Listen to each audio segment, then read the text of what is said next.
நான் உங்க புனிதா. நான் ரொம்ப நல்லா இருக்கேங்க. நீங்களும் நல்லா இருப்பீங்க அப்படின்னு நம்புறேன். நம்ம வாழ்க்கையில நிறைய எதிரிகள் வந்திருப்பாங்க. இதுல யாரு உண்மையான எதிரி அப்படின்னு எப்படி கண்டுபிடிக்கிறது? அது என்னமா உண்மையான எதிரி பொய்யான எதிரி அப்படின்னு கேக்குறீங்களா? ஆக்சுவலா நம்ம பாக்குற மனிதர்கள் நமக்கு நிறைய பேர் துரோகம் பண்ணியிருப்பாங்க. நிறைய பேர் நம்ம வளர்ச்சி பார்த்து பொறாமப்பட்டு இருப்பாங்க. நம்மளோட வேலைகளை இடையூறு பண்ணியிருப்பாங்க. நம்மள முன்னேற விடாம தடுப்பாங்க. இவங்க எல்லாருமே நம்ம கண்ணால பார்க்கக்கூடிய எதிரிகள். இவங்க எல்லாருமே உண்மையான எதிரிகளா அப்படின்னு கேட்டீங்கன்னா கண்டிப்பா இல்ல. இவங்க எல்லாருமே ஒரு கட்டத்துல நம்மளை விட்டு போகலாம், இல்ல நாம இவங்களை விட்டு போகலாம். நிறைய காரணங்களால அவங்களுக்கும் நமக்கு இருக்கக்கூடிய ரிலேஷன்ஷிப் வந்துட்டு விடுபட்டு போகலாம். ஆனா உண்மையான எதிரி ஒருத்தர் இருக்கிறாரு. அவரு எப்பவுமே நம்ம கூட தான் இருப்பாரு. எப்பவுமே கூட இருப்பாரு. அப்படி யாருமா இருக்கிறாங்க? எனக்கு தெரிஞ்சு எனக்கு யாருமே இல்லையே அப்படின்னு நீங்க கேட்கலாம். ஆனா உண்மையான எதிரி யாரு தெரியுமா? மனசு. மனசு எதிரியா?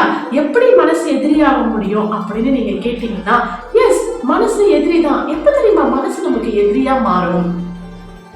நம்மளோட ஆசைகள், நம்மளோட எண்ணங்கள், நம்மளோட கனவுகள் இது எல்லாத்தையும் நிறைவேற்றலாம் அப்படின்னு நம்ம முயற்சி எடுக்கும் பொழுது, வேணாண்டா, எதுக்கு, நீ இப்படியே இரு, நமக்கு அது செட் ஆகாது அப்படின்னு உள்ளுக்குள்ள இருந்த ஒருத்தன் எதிர்மறையா சொன்னா அவன் தாங்க உங்களோட முதல் எதிரியே. ஏன்னா வெளியே இருக்கிறவங்கள எப்படி வேணாலும் போராடி நம்மளால ஜெயிக்க முடியும். ஆனா உள்ள இருக்கான் பாத்தீங்களா, அவனை போராடி ஜெயிக்கிறது ரொம்ப கஷ்டங்க.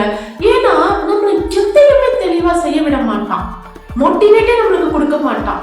சோ அவன் தான் ஒரு உண்மையான எதிரி. அவனை யாரு தெரியுமா உருவாக்குறது? அதுவும் நாம தாங்க. நம்மளே தான் நம்மளோட மனசை நமக்கு எதிரியா ஆக்கி வச்சிருப்போம். எப்படி தெரியுமா? இப்போ நம்ம ஒரு காலத்துல ஏதோ ஒரு கஷ்டப்பட்டு இருப்போம். யாரோ நம்மளை ஏமாத்திட்டு போயிருப்பாங்க. அதை திரும்ப திரும்ப திரும்ப திரும்ப நம்ம மனசு என்ன பண்ணோம், நமக்கு ஞாபகப்படுத்திக்கிட்டே இருக்கும். நாம என்ன பண்ணணும்னா, ஓகே நமக்கு அது ஞாபகம் வருது, பட் அது நிரந்தரம் கிடையாது. நம்ம அதையே கவனிச்சோம் அப்படின்னா நம்மளோட அடுத்த கட்ட வேலைகளை செய்ய முடியாது. ஸோ மனசு நம்ம நினைக்க வைக்குது. நம்ம அதில் கான்சென்ட்ரேட் பண்ணாம நமக்கு இருக்கக்கூடிய வேலையில கான்சென்ட்ரேட் பண்ணா அவன் அடங்கிடுவான் அப்படின்னு நம்ம விட்டு இருக்கணும். ஆனா நம்ம என்ன தெரியுமா பண்றோம்? மனசு நமக்கு அந்த பழைய கவலைகளை எடுத்து கொடுக்கும் பொழுது நம்ம அதுக்குள்ளார போய் மூழ்கிடுறோம். மனசு போன போக்கிலேயே நம்ம போயிடுறோம். இதுவே கண்டினியூ ஆக ஆக என்ன பண்ணுது, மனசு தைரியமா கவலைகளை மட்டுமே எடுத்து நமக்கு கொடுக்க ஆரம்பிக்குது. நாமளும் அந்த கவலைகள் பின்னாடியே ஓட ஆரம்பிக்கிறோம். அப்ப என்ன பண்ணணும் அப்படின்னா, மனசுக்குள்ள எதிர்மறையான எண்ணங்கள் வர ஆரம்பிக்கும் பொழுது நம்ம அதை கவனிக்க கூடாது.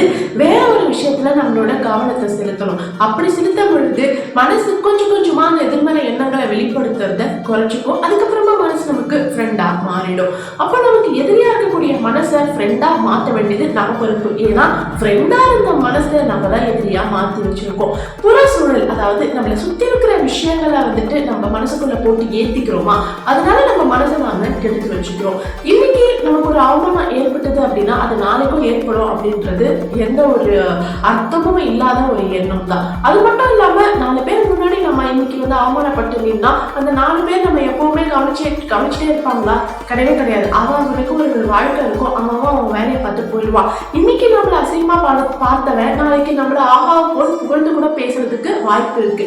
ஆனா அந்த வாய்ப்பை உருவாக்க வேண்டியது நாம தான். நாம நம்ம மனசை கண்ட்ரோல் பண்ணிக்கிட்டோம் அப்படின்னா கண்டிப்பா இந்த வாழ்க்கையில முன்னேறி நிற்க முடியும். ஸோ இந்த ஒரு வீடியோ உங்களுக்கு பிடிச்சிருக்கும்னு நினைக்கிறேன். பிடிச்சிருந்தா லைக் பண்ணுங்க, உங்களோட கருத்தை கமெண்ட் பண்ணுங்க, முடிஞ்சா சப்ஸ்கிரைப் பண்ணுங்க. தேங்க்யூ.